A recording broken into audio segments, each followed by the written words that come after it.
So every now and then you get a chance to chop it up with Laura Jane Layton, the flower lady. She's got a bunch of flowers growing over there. She's in the jungle.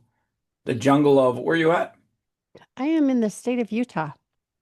I can't think of Utah as being a jungle, but you've turned it into a jungle. Well, that's because it's inside the house. We're desert outside. That is true. I'm in Vegas, the other desert.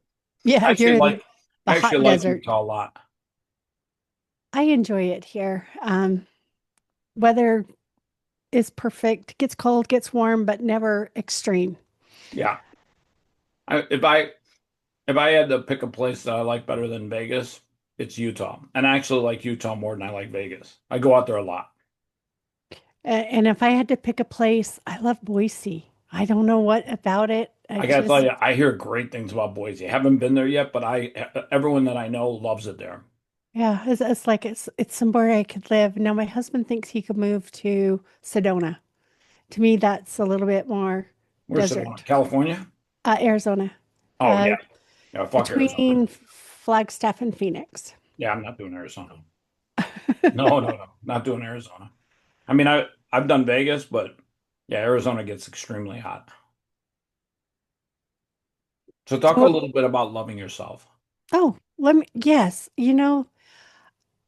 I grew up in a big family, and uh, not that that matters, but there's eight of you, and you're all competing for that same love. And kids, siblings will be siblings. They're going to be mean. They're going to try to put you down. And I grew up just thinking I was at the time I wasn't redheaded, but the ugly redheaded child, the one that didn't belong.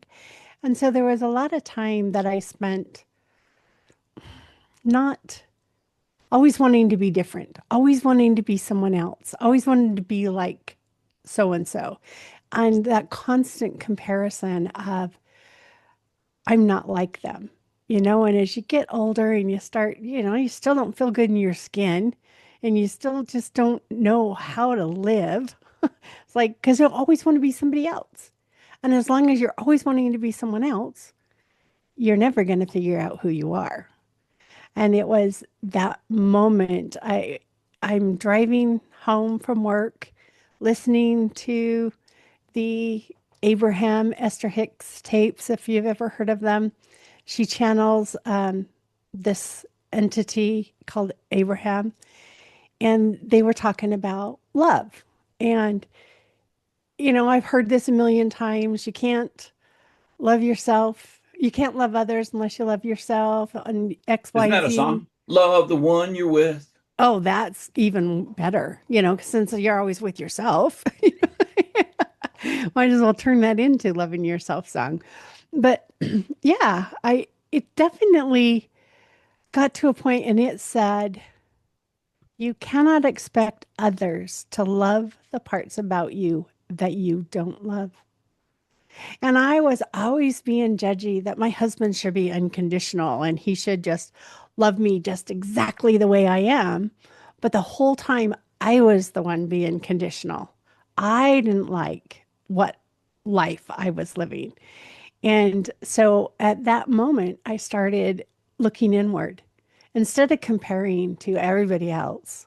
That's like, who am I? And maybe there's something about me that shines, and that's where you start looking at that inside. You can have the most beautiful car in the world.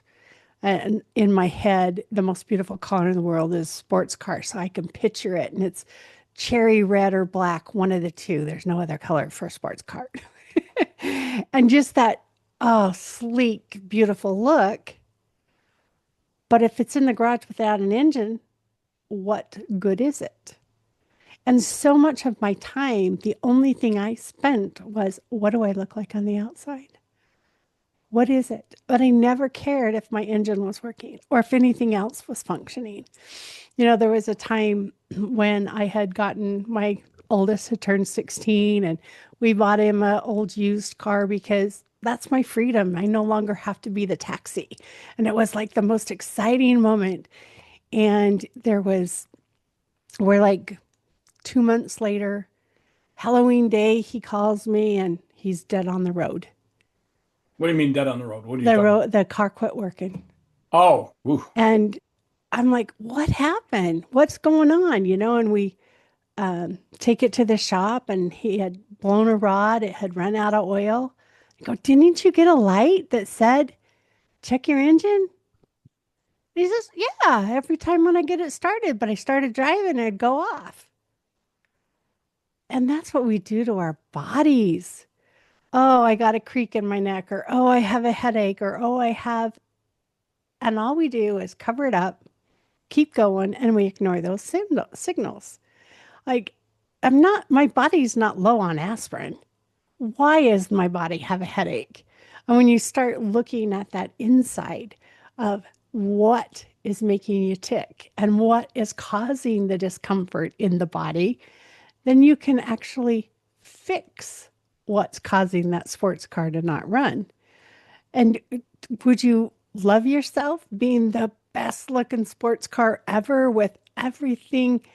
It's got all of the bells and whistles electronically, but it doesn't have an engine. That's a good analogy. Like a lot of people, they don't look for the telltale signs of, what's going on in their body. Yeah. And I could, so many people, well, I don't feel well, so I'm just going to add women. I'm going to puff up my lips. I'm going to add eyelashes. Oh I'm my going God. to, I you saw a know, girl recently. She's the daughter of a quasi friend of mine, somebody I know, and he paid for so much plastic surgery on her. It is insane.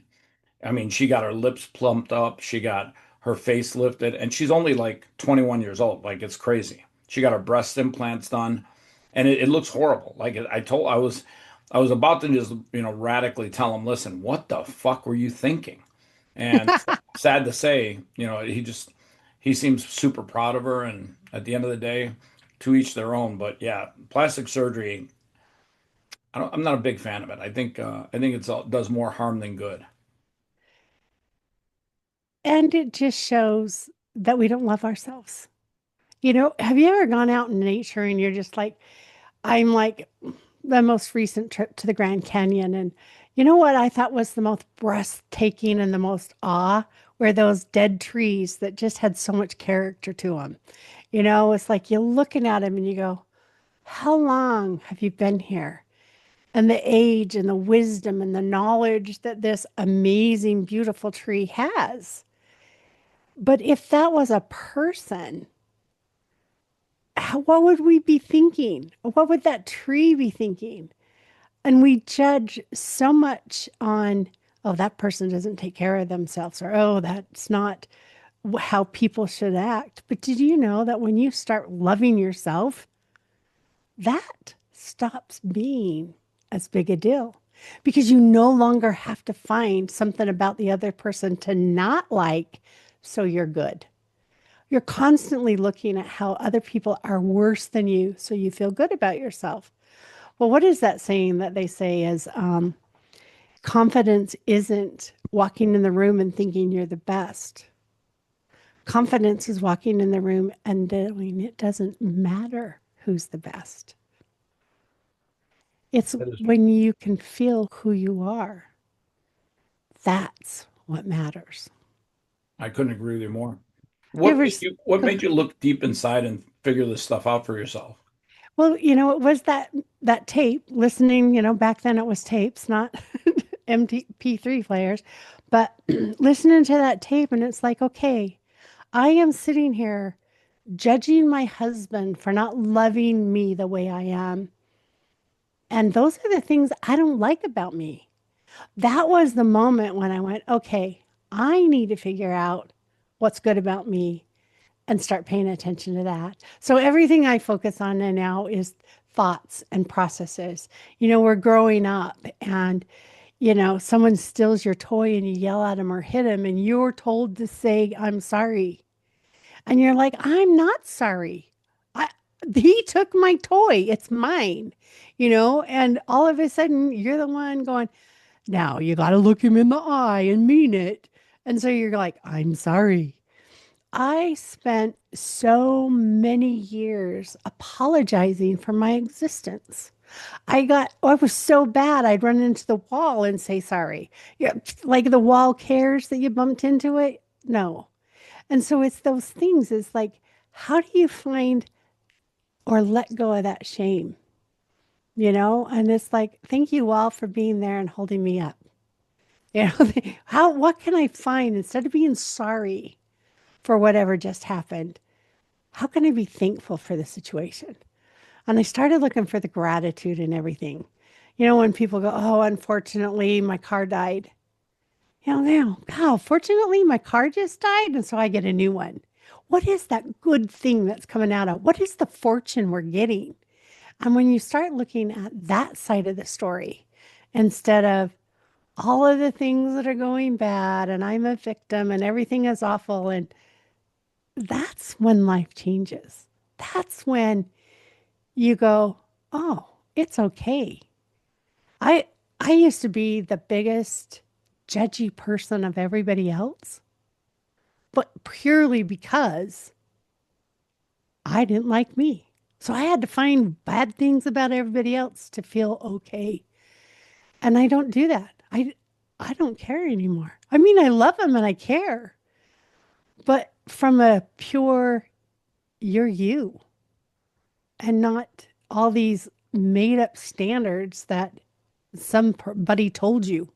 And what is your measure of success? What feels like success to you, Chris? It's funny. A while back, I started working on a book and I got to finish it. And it's called Zero Fucks.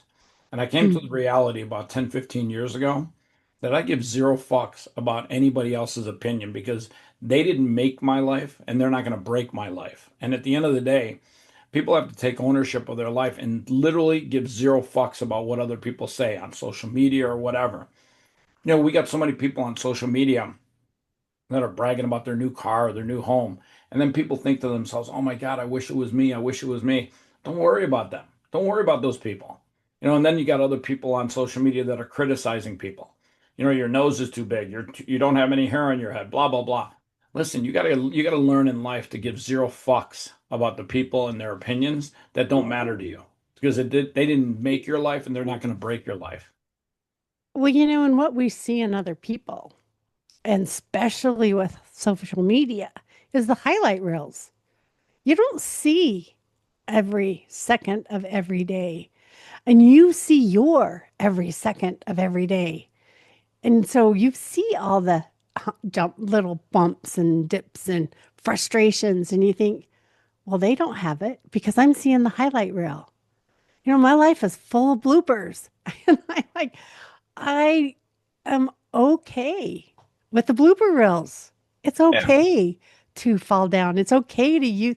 I used to get so annoyed at sport commentators because they'd say the stupid, most obvious things. Like what? Oh, well, he just needs to make a three-pointer and they'll be ahead. Duh, like I can't do math. Yeah. I mean, if you're listening on the radio and you're not seeing it all the time, that makes total sense. But I would make fun of it because it was just stupid stuff. They're just entertaining and saying stupid stuff. Now, I don't believe that anymore because I now understand. And now that I have my own podcast, you screw up. You Yeah, say exactly. things that, like, oh, well, that was the wrong word. Yeah, And exactly. it's like, that's life. And so, learning how to be okay with me messing up, I become okay with other people doing what they want to do, and I don't judge it. And what oh, isn't that so much freeing to know? I mean, I love your book, the No Fucks. Of like, what? How else to say it? It's like I don't care, but Yeah. nobody sees all those little things that we hide, and those are the things you're not seeing of the other people either. Yeah, I think the more people that give zero fucks about other people's opinion, the more people will live a healthier, happier life. I agree. So when you finish in this book, I want to Yeah, read it. I got to get that shit off my plate. I'm gonna have to hire an AI ghostwriter. Yeah, that works. Talk a little bit about what's on your roadmap, things that you want to achieve over the next 12 to 18 months. Chris, I am planning a road trip. And Oh, really? so, Going to Idaho? well, yeah, I will go through there for sure. What I'm doing is, my podcast is all about kindness and kindness. To create world kindness, we got to start with ourselves. Kind of like Michael Jackson's song, The Man in the Mirror. If you want to make a difference, you got to start with the man in the mirror. And it's like that is kind of that message of the road is as we learn to be kind to ourselves, as we learn to love ourselves. And it's going to share, it's going to shine, it's going to spread. And so, this message that I've been doing for 2.5 years on my podcast is going to hit the road. I'm going to go to some small town cities. There are people that don't get the big speakers, too, people that can benefit from having someone show up. And I'm really excited, really. I can't, I enjoy the planning process. Like, like, writing it all down. I got it all worked out. And I know as I click off each thing that I've gotten done, to do done. And, it's just really been fun. And like, Whoops, sorry. oh, you're fine. It's Um, great. It's crazy what happens. All of a sudden, you like have a video pop up on your screen. I'm like, what the hell? I know. It's like sometimes make sure I have all the windows closed before I Well, I got start. news for you. I'm one of those freaks that has like four versions of my Chrome open, and I've got like 50 tabs open. So if I closed my windows, I think I'd freak out a little bit. I just, well, and like we all have to do our own thing. And if our brains work that way, that is what you need to do, and you need to honor it. And yet, like I know people that can't stand everything's all over their desktop, and it's like I like to find things fast. I don't want them hidden down 10 layers of folders. But yeah, so I totally get it. But that's also self-kindness. When you can accept others the way they are and you the way you are, this world just works. I say we try so hard to get everybody to be just like everybody else. Like I want to be just like Chris. And I want to be able to walk around and go, I don't give a fuck, and really feel it. But at that same time, if I walked into a store and I went to get ice cream and the only thing they had was vanilla or whatever special one somebody else liked, it would be a boring store. It wouldn't get anybody to go into it. Variety is what drives this world. Variety is what makes it interesting. If we were all the same, we'd all be driving the same car. If we were all the same, the grocery store would only have to have one type of ketchup. Wait, there That is wouldn't true. be all this stuff. Everybody would be farmers or everybody would be butchers or lawyers. And what good is it without variety? And so as you start loving yourself, you're able to start loving the variety because we don't all have to be the same. That is true. Well, God made us all individuals. Thank goodness. When I told somebody, I don't want a bunch of Laura Janes running around this place. And they go, well, why not? You don't Bunch of like what? yourself? Bunch Laura of what? Janes? Oh, A Laura bunch Jane's. of me's? I thought you said large pains. I was like, what? Yeah, we don't want those either. Yeah, exactly.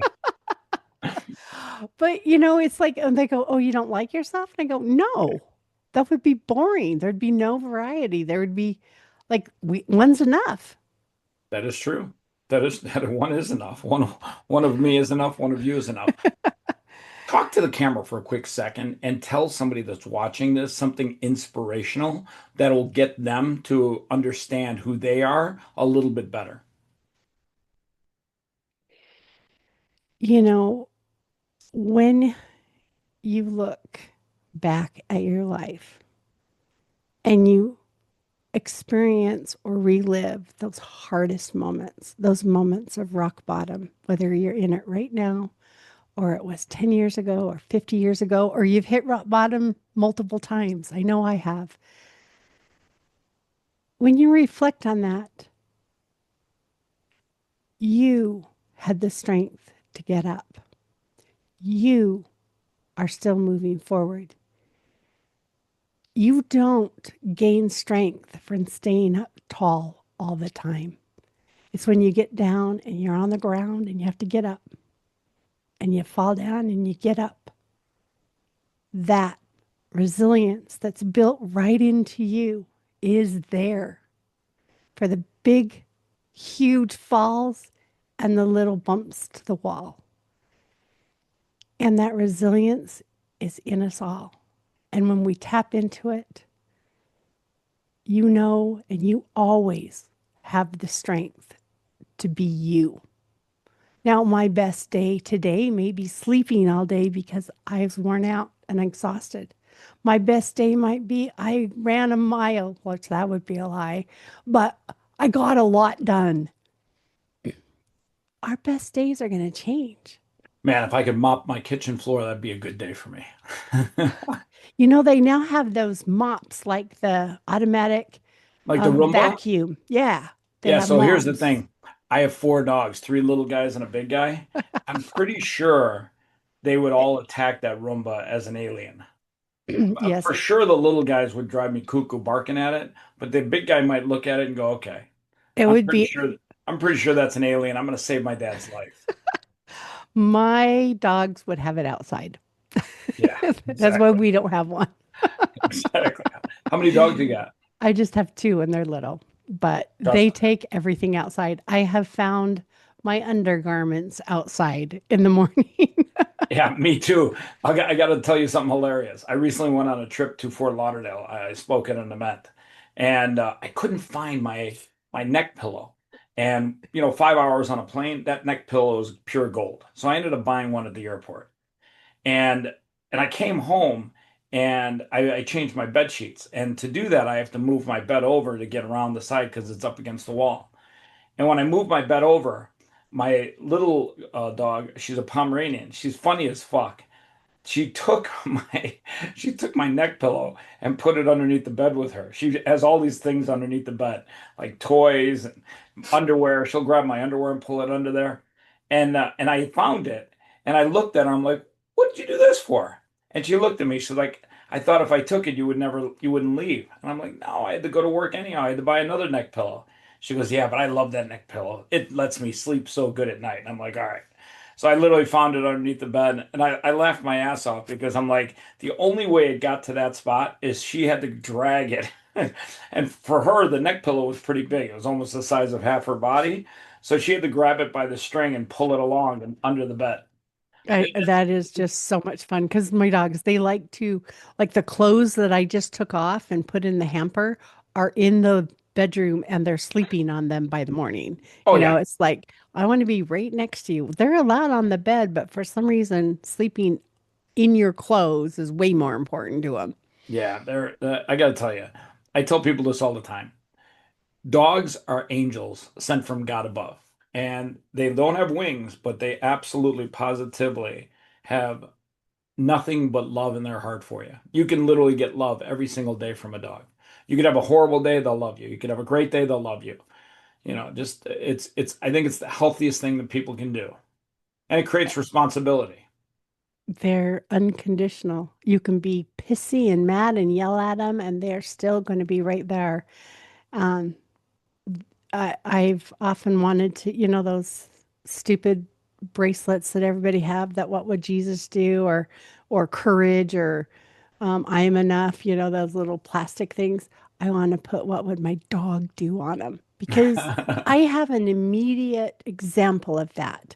You know, I see it every day of they're okay if their hair hasn't been brushed. They're okay if they left their toys in the middle of the room. They don't care. They just have fun and they live free and love you unconditionally Couldn't all the agree with you time. more. Couldn't agree with you more. Absolutely. Listen, I got to tell you, it's been great chopping it up with you. She's Laura Jane Layton, and we got to do this again sometime. All right, Chris, you have a great day and thanks for having me.